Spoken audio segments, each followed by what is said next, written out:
You know, personally speaking, I think the best thing about being in Japan itself for the World Cup isn't the atmosphere, the beautiful setting, the wonderful friendly locals, the getting to watch a game between Wales and Australia in person where Curtly Beale doesn't score in the last minute. It's not even not having to be jealous of people like me. It's watching from a Tokyo bar as Kenki Fukuoka scores to put Japan ahead against Ireland, and getting to do exactly what I wanted to do when Karen Hesketh went over in 2015 and turn a few metres to my right and hug a random Japanese person. Japan beating Ireland, who went into the tournament as the world number one, let's just not forget, may not have been as big an upset as the Brighton Miracle, but it just might be the more remarkable result for the simple reason that this was not a miracle. This was a very level, high-intensity rugby match in which one side matched and eventually outperformed the other. Sure, the Shinizuka excellent performance and deserved result may not be as catchy a title for the sequel, but this result deserved a movie no more than Wales beating Australia did, because for me, 6:30pm on Saturday, the 28th of September 2019,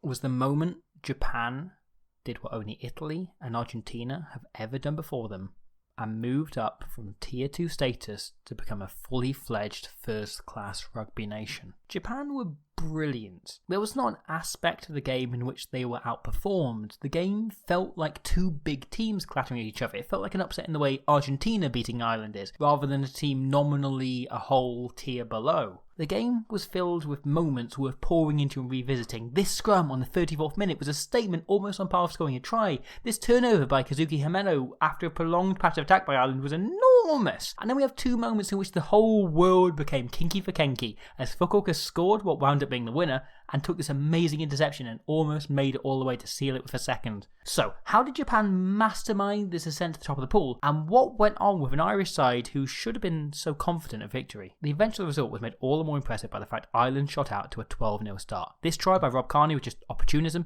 but their other try through Gary Ringrose was a classic case of Joe Schmidt doing his homework on the opposition. If you watch any Japan game from the last year, they defend with their wingers in very narrow. Instead of hugging the touchline, they tend to stand far further infield, often inside the 15-metre line. This partly helps them pick an easier angle to support and counter-attack, but primarily it's just a factor in how they defend. The Japanese wingers tend to shoot right up to cut off the space. They're not really there to make a tackle a lot of the time, just more to put the attack off, to get in the eye line and make it feel like the space is covered and crowded. The fullback then slides into the wing channel behind to cover and make the tackle if the ball does get that far, if the opposition do get outside them. Honestly, this system is pretty much a winger's dream. No tackling, minimal pressure, and sometimes you even get an intercept. It's beautiful. This play, a few minutes before the try, was also designed to exploit it, a series of dummy runners forcing Masashima to cut in before a brilliant ball goes over his head to the winger in a play from Schmidt's stockpile marked Stockdale. It was clear that Schmidt had identified this as Japan's biggest weakness and something he was going to exploit. So, when they got into the 22, just watch Jack Carty. He's looking at either wing constantly, waiting for the cross kick to be on, because he knows if he bides his time, the chance will present itself. He continues to order phases from his forwards, not calling the ball to come out until the Lemke has come far enough in field. The moment he has, Carty hangs it in the corner, allowing Ringrose time to leap through the air like a particularly happy sheep, claim the ball and smack it down for the try. This was part of an interesting performance by Ringrose. Normally, Ireland like to use him as a strike runner, a wide threat, a link man, typical outside centre things, just making the most of the fact he's more committed to number 13 than Jason Voorhees. However, on Saturday, whenever he wasn't too busy hoarding letter R's, Gary Ringrose would float around the pitch as an alternate playmaker, and Ireland pulled a few plays like this, moves designed to get him into position to slide a kick through or to float out a pass himself. This alternate usage of Ringrose's talent is just one mark of how differently to usual Ireland approached the match. In the post-match press conference, Japan coach Jamie Joseph said his team had been thinking about this game for 3 years, and Ireland had only been thinking about it since Monday. In some ways, I think Joseph is spot on, but at the same time, I think this game has actually been an absolutely crucial part of Joe Schmidt's World Cup master plan ever since the draw was made, and he's been thinking about this fixture for a full 3 years. So what the hell am I talking about? And if he's been eyeing it for so long, how has a coach as smart as Schmidt managed to blow a game against supposedly inferior opposition? In order to answer this, we're going to need to go right back to the beginning and break down how Ireland play, what Schmidt's plan now to me appears to be, and why things went quite so wrong. And I apologise because I'm going to talk about Ireland a lot for the next few minutes, and yet I also want to really just focus on Japan and how magnificent magnificent they were, but bear with me because I think these things might be important both going forward and for this game. So, about 2.5 years ago, Ireland shifted to playing an incredibly careful and regimented game plan, to which there was basically no deviating. No team in Test Rugby sticks as stringently to their system as the Irish. The basic strategy is this, to break it down to its core, most simple basics. Ireland like to keep hold of possession. Joe Schmidt doesn't like risk, and when they have the ball, they're in control. So they often rack up 120 to 150 phases a game. They set the field up like this: 2 groups of 3 forwards and a fly half to select which of those 6 runners to use, and then backs out the back or floating in between the forwards to link things together or play wider. Ireland do not let the ball go near the touchline. Ireland do not offload. Both risk giving the ball away to the opposition, and for Schmidt, no risks are worth taking outside the opposition 22. Unless there's an overlap that's as blatant at one glance as it is that Keith Earls is related to a ginger nut biscuit, the only time Ireland ever go into the 15-metre channel is when they set up a box kick, which they do often. Normally, they just work between these 2 lines back and forth, back and forth, back and forth, back and forth, back and forth, until eventually the opposition begins to tire or they decide to kick. The entire game is built around maximising percentages, building a game as close to computed as can be managed by the idiot human Schmidt needs to field for the next 13 years until World Rugby realises there is no concussion risk if all the players are robots. Simply put, Ireland are incredibly disciplined and strictly keep to the same game plan no matter how the game is going, because they know eventually it will see them through. Until Saturday. For most of the game, Ireland did not play like Ireland. They offloaded 8 times on Saturday, and they offloaded just 13 times over 5 games in the Six Nations for context. And this doesn't even include attempts that went to the floor, with players not used to throwing, or more importantly, receiving and getting in position to receive offloads whilst in the green jersey. And it wasn't just individuals disobeying orders. This is a particularly fun example. This whole play is orchestrated. It's carefully worked over a few phases for ringrose to attack the blind side. And even when the tackle is made, watch Conor Murray. He never looks at the open side at all the other players. The plan was clearly to go right outright twice. Ireland went into this game deliberately looking to be different to normal, which begs the question, why? This is where I come back to the idea of Joe Schmidt's master plan. For some way out, I believe it was part of Schmidt's plan to play the most Ireland brand of rugby possible against Scotland, then win this game by playing in a very different style. When the draw will be made, Schmidt will have identified this game as one Ireland would likely win, but it's the trickiest of their 3 Tier 2 fixtures, and would have the extra tension of it being at prime time against the host nation. As such, this was the perfect time to catch some eyes by being different, while still coming through with a result. This World Cup will probably be won by some little bit of analysis, some observation, some out-the-box thinking that gives one coach an extra 2 or 3% over their opposite number. And I believe this was what Schmidt was thinking of. Look at this game from an opposition coach perspective. If Ireland are now attacking the fringe, your defence will need to put extra numbers there.